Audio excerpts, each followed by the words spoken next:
Welcome back. So this will be week 2, I guess, of Philosophy 328, Biomedical Ethics. This week is supposed to be an overview of moral theory. So this is going to be based entirely, actually, on the second chapter from the Vaughan text. And I'll just say here, as you may notice, I didn't assign any of the primary readings that are associated with this. Feel free, by all means, if you have the time and inclination, to look at those. I just don't think for the purposes of this particular course that is necessarily essential to do. But anyways, if you want to, feel free. But basically, we're just going to be looking at the ideas in the second chapter here of Vaughan. Remember, I'm kind of mixing it up a little bit. We're going to go back next week to some of the other parts of the first chapter of the text that are more directly connected to biomedical ethics. But it just seems to me to make better sense to think about these more general theories first. So I'll just say a few words about this, basically. So there's the moral theory idea in general, what Vaughan begins with. It's not too hard, I think, to wrap your head around that. We're just interested in theoretical understandings about, well, both actions, when actions are right or wrong, when we consider them to be right or wrong, or people. That's usually where we say people being good or bad, thinking about their character or moral character. For this course, our emphasis is going to be, I think, very much on the first, thinking about theories of right actions, basically. That seems to apply most directly in the context that we will be considering. So the main general theories that we'll consider, well, there's a bunch of them, but the first two are far and away the most important and historically the most significant, and these are, well, in the general sense, consequentialism and deontology, or slightly more specifically, utilitarianism and Kantian ethics, or Kantian deontology. And those are the first two things that Vaughan discusses.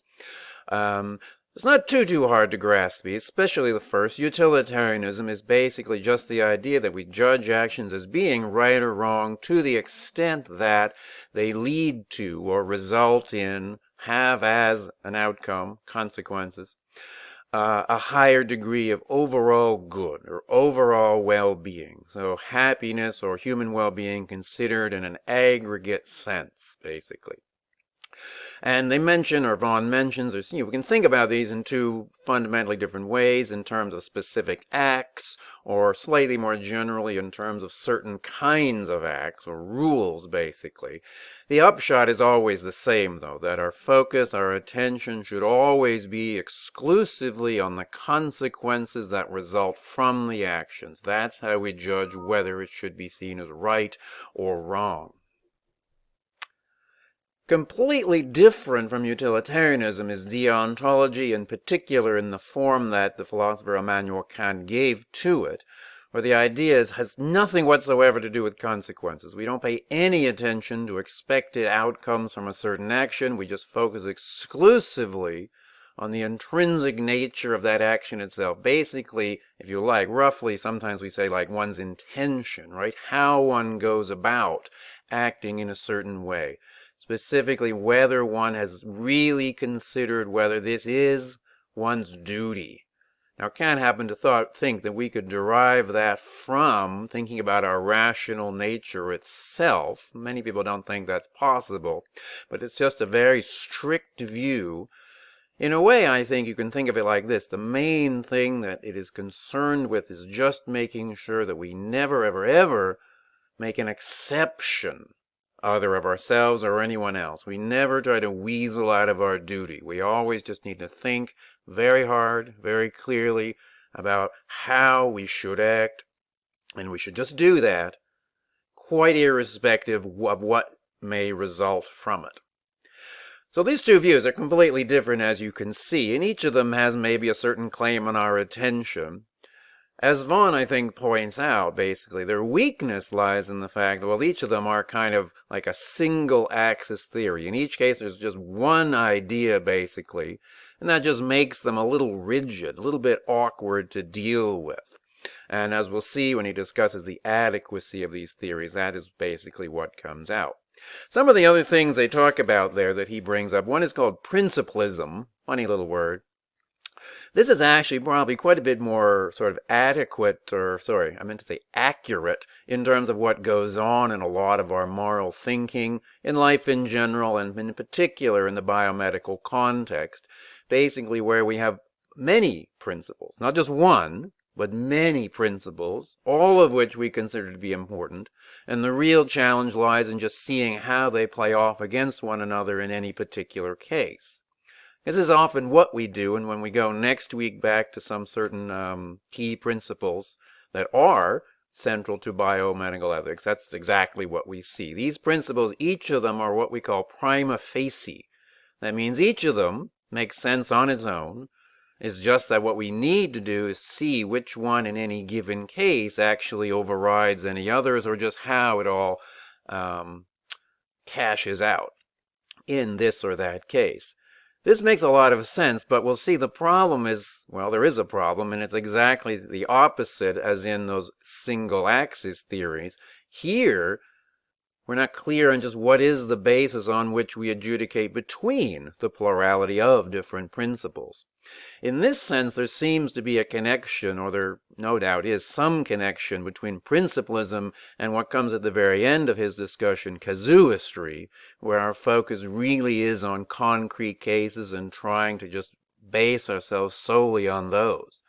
There's something to be said for that, but always when we're dealing with cases like this, we always feel the need to find some clarity in some deeper principles.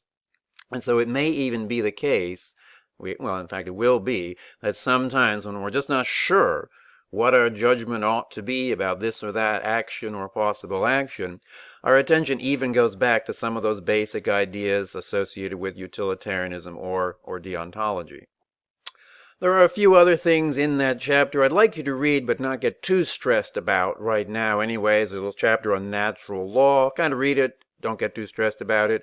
There's a section on work by John Rawls. Now, this actually concerns justice, so this will come up a little bit later in the course. Justice will be a theme, and that's where Rawls is going to come into the picture. Have a look at it now if you have the time. If you can put it off till later, that would be okay too. And the last few other sections, well, the very last one is casuistry. Do have a look at that. It's pretty short. The others are, I think, virtue ethics. There's something called ethics of care and feminist ethics. All of these are very important. The virtue ethics, that's kind of where the focus shifts, not so much on actions, but on people themselves, character, basically. No doubt that will enter our thoughts in different ways throughout the course, but it's not going to be as big a focus as theories of right action. Ethics of care and feminist ethics actually go very, very closely together.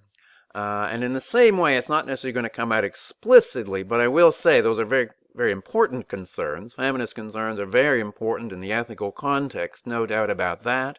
What we will see, though, when we turn next time more specifically to the biomedical context, recognize a certain list of prima facie principles, we'll see that exactly in the process of trying to balance them or adjudicate between them in different cases, it is exactly there that feminist concerns can indeed play a role. So have a look at what's written in this chapter for sure, but don't get too stressed about it for now. The last part of the chapter is about assessing these theories. This is very important. I've already touched on it a little bit. Vaughan focuses, as I did a few moments ago, on utilitarianism and Kantian deontology, and that's fine. He's just trying to discuss these three criteria of adequacy, whether or not different theories do what they're supposed to do. And what is very clear there, it's kind of disappointing in a certain way when you read through all this material, and then you get to the end, and in a sense, the message is none of it's any good anyways. It's actually kind of funny, that those two leading theories really flop in certain ways. So in particular, with being useful, it's very hard to directly apply utilitarianism or Kantian deontology to specific cases. Very hard. Nobody does it in the actual biomedical field, right? You can't just directly go from those principles to any concrete case. Or it'd be very hard to do that. The clarity, sort of the guidance, is really not provided. Moreover, though, and more significantly, there are certain considered judgments, that is to say, certain fairly deeply held and widely held moral views that are actually just inconsistent with those theories. Utilitarianism basically says anything goes so long as the outcome is overall better. That could legitimize all kinds of things that people might think are not only wrong and bad, but actually quite evil and repugnant, possibly. And all kinds of examples could be found in the biomedical context. It's just because we're dealing with life and death issues that can easily come up. Kantian deontology may not be as bad, but the same problems will come up. It would actually, taken strictly anyways, as it's expressed, lead us to conclusions that really are at sharp variance with certain things that we think make a whole lot of sense. And that's why those theories are on a bit of shaky ground. The underlying ideas are important. We want to think about those. But as those theories stand, again, it's the rigidity of being a single axis theory in those ways that leads to their downfall. Well, downfall might be a little strong, but anyways, leads to their not necessarily being as good or as useful theories. So, and we're not necessarily going to take that approach. That's why I'm putting it more into the background, and we're going to next week kind of use those principles that actually are really quite central and relevant for biomedical ethics, and think about those, and then springboard from those into the more the substance of the course. So what you need to do, you need to go through this material. Continues from last week, so this is chapter 2. There's a first quiz. Quiz 1 covers all that. 10 multiple choice questions, not super hard. It's about 30 minutes. Should be enough time if you need to refer back quickly. I'm not sure. It's a bit of an experiment. But do that this week. I want you to do that by February 2nd. I think that's next Sunday, so get it just done. It can happen in courses like this that if you just fall behind a little bit at the beginning, you're kind of really messed up for the whole semester. So I'm just going to try to make sure, at least in these initial weeks, I'm just going to make sure, hopefully, that you all stay on the right sort of pace. So I just want you to make sure you do that quiz this week. So get to the material right away, think about it, get to the quiz right away. There's also a discussion thing on Flipgrid. It basically had to do with a certain kind of imaginary case and thinking about utilitarianism and deontology. Should be fun, just get into the swing of doing that sort of thing. We'll try to do that more or less weekly. And again, you don't have to do that this week, but within the next couple of weeks would be ideal, basically, just to keep the whole course on more or less moving at the same pace. Anyways, I'm going to wrap this up for now. I'd never want these videos to be too long because I know it can be very tedious listening to these things, but if you have any questions or any concerns whatsoever, just feel free. In fact, don't hesitate to get in touch with me. All right, till next time.